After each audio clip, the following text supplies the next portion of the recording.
Hi everyone, welcome back to Kelty. So, to the first chapter of being Kelty, understanding health. Healthy, ആരോഗ്യം എന്നുള്ളതൊക്കെ എന്താണെന്ന് മനസ്സിലാക്കുക എന്നുള്ളതാണ് നമ്മുടെ ആദ്യത്തെ task. So let's dive into the meaning of being healthy. ആരോഗ്യം, healthy എന്നൊക്കെ പറയുമ്പോൾ എല്ലാവർക്കും അവരുടേതായ കുറച്ച് മീനിങ്സ് ഉണ്ടാവും.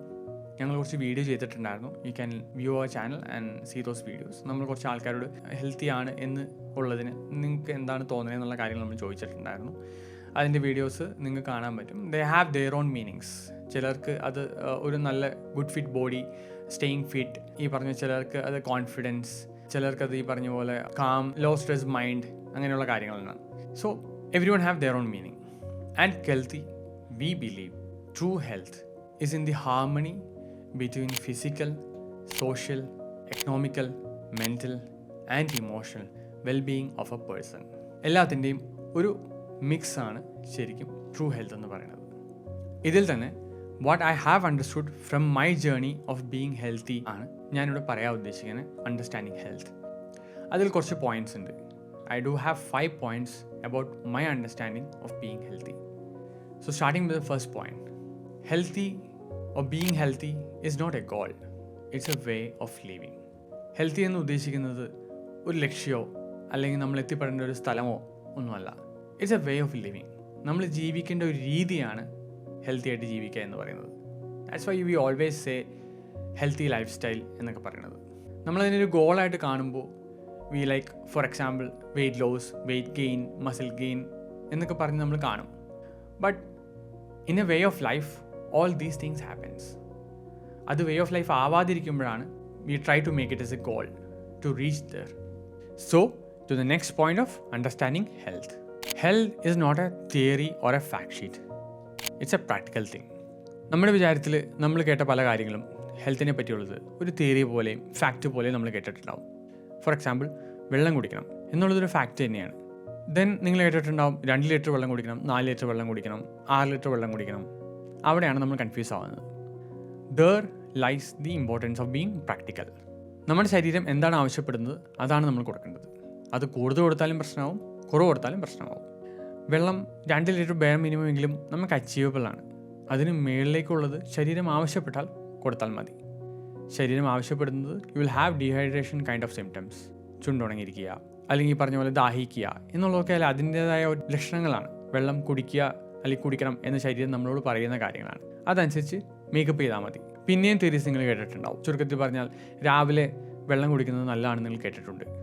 അതിൻ്റെ കൂടെ തന്നെ ചൂടുവെള്ളം കുടിച്ചാൽ നല്ലതാണ്, തണുത്ത വെള്ളം കുടിച്ചാൽ നല്ലതാണെന്നും കേട്ടിട്ടുണ്ട്. അവിടെയും we are confused. But there also it's practical. ചൂടുവെള്ളം കുടിക്കുമ്പോഴാണോ നിങ്ങൾക്ക് സുഖം അതോ തണുത്ത വെള്ളം കുടിക്കുമ്പോഴാണോ നിങ്ങൾക്ക് സുഖം എന്നുള്ളത് നിങ്ങളാണ് കണ്ടുപിടിക്കേണ്ടത്. From there you should have the understanding of how to be healthy in that way. Facts നിങ്ങൾ കേട്ടിട്ടുണ്ടാവും, but then also be practical. So to the third point of understanding health. അധികമായാൽ അമൃതവും വിഷമാണ്. ജീവിതത്തിലെ എല്ലാ കാര്യങ്ങളിലും ഇത് കറക്റ്റ് ആണെങ്കിലും ഹെൽത്തിൻ്റെ കാര്യത്തിൽ ഇത് കുറച്ചും കൂടി ഇമ്പോർട്ടൻ്റ് ആണ്. കാരണം ഹെൽത്തി ആണെങ്കിലും അൺഹെൽത്തി ആണെങ്കിലും അധികമായിട്ട് ചെയ്താൽ രണ്ടും നമുക്ക് ദോഷമായിട്ട് തന്നെ വരും. So do everything in A limit. For example പല്ല് തേക്കുന്നത് നമ്മളെല്ലാവരും ദിവസം 2 നേരം പല്ല് തേക്കുന്നവരുമാണ്. എന്നാൽ പല്ല് തേക്കുന്നത് നല്ല എന്നും പറഞ്ഞുകൊണ്ട് നമ്മളൊരു 5-6 തവണ പല്ല് തേച്ചാൽ എങ്ങനെ ഇരിക്കും? പല്ലിൻ്റെ ഇനാമൽ പോയി കിട്ടും. അപ്പോൾ understand the point that being healthy is very important, but അധികമായാൽ അമൃതവും വിഷമാണ്. Now to the fourth point of understanding health. Your body and your mind is a super adaptive mission, but don't take it for granted. നിങ്ങൾ ഏത് ജീവിത രീതിയിലാണെങ്കിലും unhealthy ആണെങ്കിലും നിങ്ങളുടെ body നിങ്ങളുടെ കൂടെ ഉണ്ടാവും until it give you signs. For example നമുക്ക് 2 വീലറും 4 വീലറും ഒക്കെ ഉള്ളവരാണ്. ഓയിലില്ലാതെ വണ്ടി ഓടിച്ചാൽ എങ്ങനെയിരിക്കും? പലതും അറിയുന്നത് തന്നെ വണ്ടിയുടെ ഓയിൽ ടെമ്പറേച്ചർ കൂടുമ്പോൾ മാത്രമായിരിക്കും, അല്ലെങ്കിൽ എൻജിൻ ടെമ്പറേച്ചർ കൂടുമ്പോൾ മാത്രമായിരിക്കും. അത് കാരണം വണ്ടിക്ക് ഇഷ്യൂസ് ഒന്നും ഉണ്ടായില്ല എന്നാണോ? അല്ല. അതേപോലെ തന്നെയാണ് ബോഡിക്കും. നമ്മൾ അൺഹെൽത്തി ലൈഫ് സ്റ്റൈലിലാണെങ്കിലും നമ്മുടെ ബോഡി സയൻസ് തരാൻ കുറച്ച് സമയമെടുക്കും. ആ സമയം വരെ ശരീരത്തിന് ദോഷങ്ങൾ ഉണ്ടായില്ല എന്നല്ല എൻ്റെ അർത്ഥം. It was with you, it was trying to help you. But ഒരു സമയം കഴിയുമ്പോൾ body will give up. It will start giving you signs.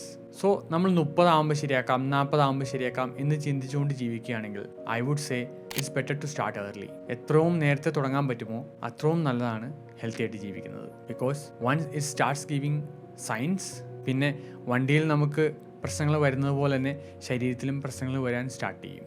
So it's always good to start early and don't take your body for granted. Now to the last and final point of understanding health. Small changes and consistently doing is better than heavy challenges and not doing it all. Heavy challenges and not going long term. നമ്മളെല്ലാവരും ഹെൽത്തിൻ്റെ കാര്യങ്ങളിലേക്ക് വരുമ്പോൾ challenges എടുക്കാൻ മിടുക്കരാണ്. We always go for the hard thing. ഏറ്റവും വലിയ മല ഏതാണോ പൊക്കാവുന്നത് അത് പൊക്കാൻ നമ്മൾ നോക്കും. ബട്ട് കൺസിസ്റ്റൻസി വളരെ കുറവായിരിക്കും. സസ്റ്റൈനബിൾ ആയിട്ടൊരു ഹെൽത്തി ലിവിങ് വേണമെന്നുണ്ടെങ്കിൽ you should always go for the small changes and do it consistently. For example sugar cut എന്ന് ആദ്യം പറയുമ്പോൾ തന്നെ we all try to cut the sugar from our all day. ഇനി ഷുഗർ തൊടില്ല എന്നുള്ള അവസ്ഥയിലേക്ക് നമ്മൾ മാറും. But what we don't understand is that 2-3 ദിവസം കഴിയുമ്പോഴത്തേക്കും ഈ കട്ട് ചെയ്ത ആൾക്കാർ തന്നെ ഷുഗർ അതിൽ കൂടുതൽ കഴിച്ചു തുടങ്ങും. Because we have taken A bigger challenge. അതേസമയം ലെറ്റ്സ് ഇമാജിൻ നമ്മൾ രാവിലെ കുടിക്കുന്ന ചായയിലെ ഷുഗർ ഒഴിവാക്കുകയാണ്. ബാക്കിയെല്ലാം അതുപോലെ തന്നെ ഒരു 10 ദിവസം അത് കൺസിസ്റ്റൻ്റ് ചെയ്യാൻ പറ്റിക്കഴിഞ്ഞാൽ വിൽ ഹാവ് ദ കോൺഫിഡൻസ്. ശരീരം അതൊരു അറിഞ്ഞിട്ട് പോലും ഉണ്ടാവില്ല നമ്മൾ ഷുഗർ കട്ട് ചെയ്തു. 10 ദിവസം കഴിയുമ്പോൾ we again for the evening tea. വൈകുന്നേരത്തെ ചായയുടെയും ഷുഗർ നമ്മൾ ഒഴിവാക്കുന്നു. ഇത് രണ്ടും ശരീരം അറിയാതെ തന്നെ ഒരു 10-20 ദിവസം ചെയ്തു എന്നിരിക്കട്ടെ, നമ്മൾ ഓൾറെഡി ആ കൺസിസ്റ്റൻസി കൊണ്ടുവന്നു കഴിഞ്ഞു. എളുപ്പമായിരിക്കും. പതിയെ നമുക്ക് ബാക്കിയുള്ള ഷുഗറും കട്ട് ചെയ്യാനുള്ള കോൺഫിഡൻസും ആവും. And body will help you for that. So always try to do small changes and do it consistently rather than taking bigger challenges and not doing it at all. So എല്ലാവർക്കും ഹെൽത്തിനെ പറ്റി ഒരു overall understanding കിട്ടിയെന്ന് വിശ്വസിക്കുന്നു. ഞാൻ എൻ്റെ healthy ജേർണിയിൽ മനസ്സിലാക്കിയ കുറേ കാര്യങ്ങളാണ് നിങ്ങളോട് ഇതുവരെ പങ്കുവച്ചത്. അതേപോലെ നിങ്ങളുടെ ജേർണിയിലും നിങ്ങൾ മനസ്സിലാക്കിയ കുറേ അണ്ടർസ്റ്റാൻഡിങ്സ് ഉണ്ടാവും. Whatever it is, please comment below. Next ചാപ്റ്ററിൽ we will discuss small things which I did in my life to be healthy. നിങ്ങളുമായിട്ട് പങ്കുവെക്കുന്നതായിരിക്കും. Thank you.